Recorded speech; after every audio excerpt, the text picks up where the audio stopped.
Hello, everyone, and welcome back to the Patriots Real Time Podcast. I'm your host, Theo Diaz. Today, I thought I should just do a quick solo show talking about two pieces of news that kind of came out today. One of them being official, reported by Adam Schefter, the other being more speculative, and one, to me, being significantly more important than the other.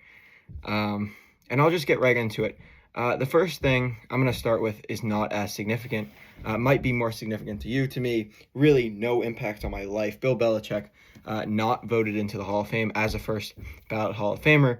A lot of people speculating that Bill Polian, former Colts general manager, also Bills general manager, when Jim Kelly was there and they lost those 4 Super Bowls in a row, tried to campaign and tell people that for Belichick's efforts or involvement, I should say, in Spygate and Deflategate. I don't know if that was really a thing.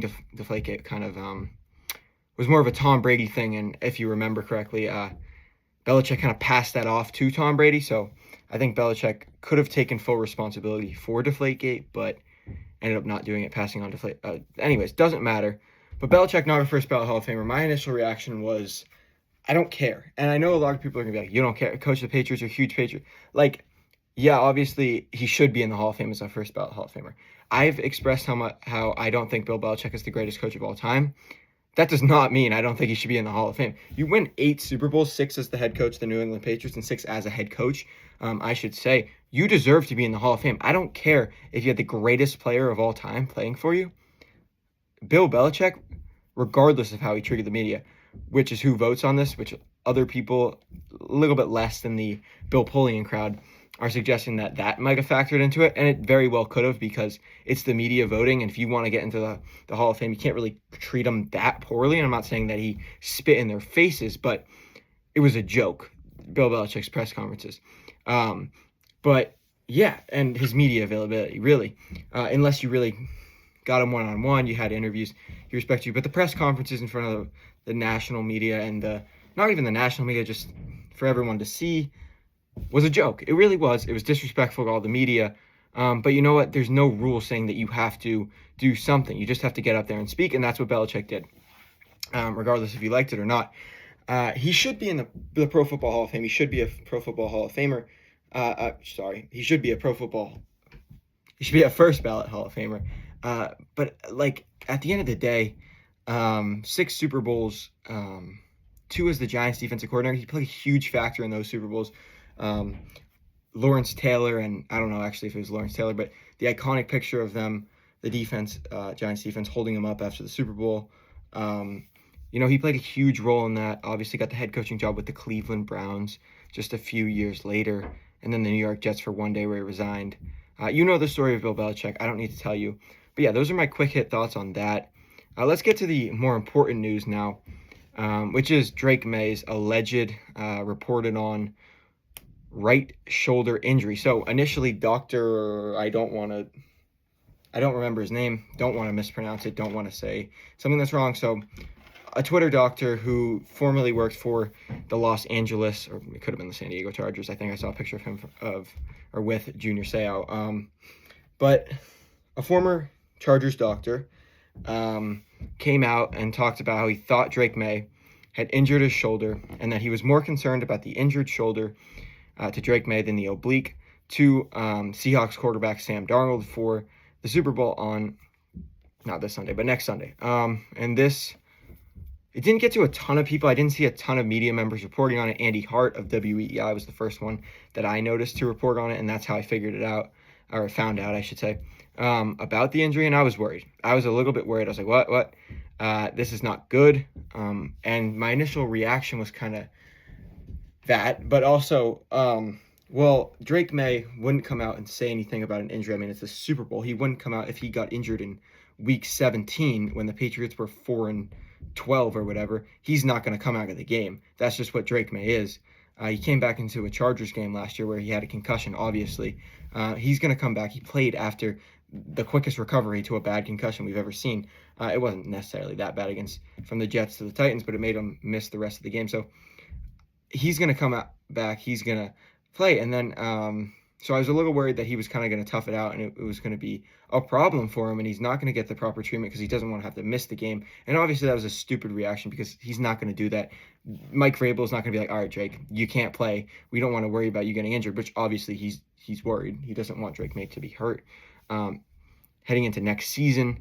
But, I mean, it's a Super Bowl. He's going to play. There's a 99% chance he's going to play regardless of, like right now, I'd say he's going to play, 100% chance, unless he, gets injured during practice or misses the bus, doesn't get to the stadium. Like, he's going to play, barring some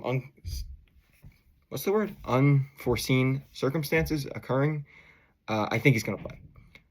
But the injury is concerning because how limited will Drake Maye be? We saw him complete the flea flicker after the best throw of the game.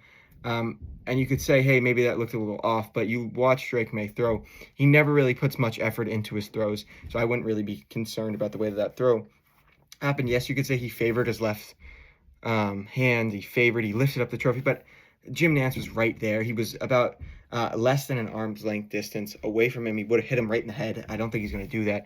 Also noticed he was carrying the ball with his left hand when he got injured. And you could say, well, that doesn't mean anything, but it shows that he is able to use his left hand. And a lot of quarterbacks carry the ball with their right hand, especially quarterbacks, because, they're not used to it. They throw with their right hand. And Drake Maye was carrying the football with his left hand, so maybe he's just really good at using his left hand, high-fiving people with his left hand. I clearly thought he gave a hug to Ann Michael Mann. You're like, a hug to Ann Michael? What does this have? Gave a hug to her with his right arm, and people were saying, well, that's his left arm. That's his right arm. You can clearly tell he doesn't have the wristband on the right arm. Yeah. Okay, so that was yesterday. And then today we get a report from Phil Perry that says that his understanding is that Drake Maye had been dealing with a right shoulder injury prior to the game against the Denver Broncos and that he was not limited in any way. So soreness. Sounds like soreness. Maybe he took a hit. Maybe a stinger. Maybe a little injury. Sounds like soreness. Sounds like the Hufanga hit did not help, which obviously didn't help. He got awkwardly landed on. But at the end of the day, I was worried. I'm not worried anymore. The first practice report, or injury report, I should say, because they don't practice tomorrow, comes out tomorrow. The first practice is on Thursday, so we'll get a real injury report. But we have our first official sign. I'm assuming it's going to be like no limited, no out. It's just going to be like Drake Maye shoulder.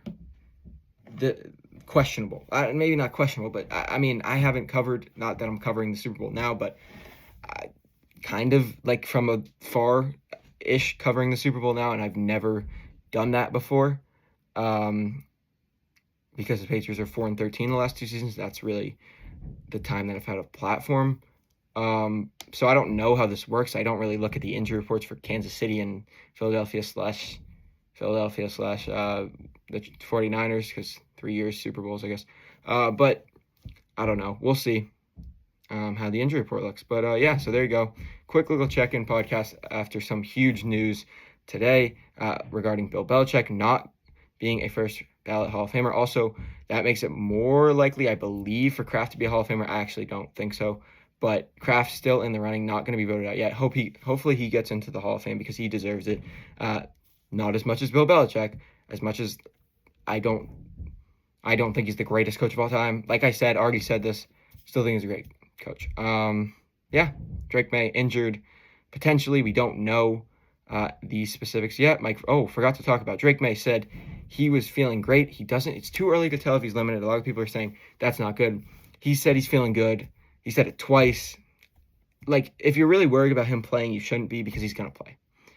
You got 2 weeks, which really helps. I think he'd be able to play this Sunday too.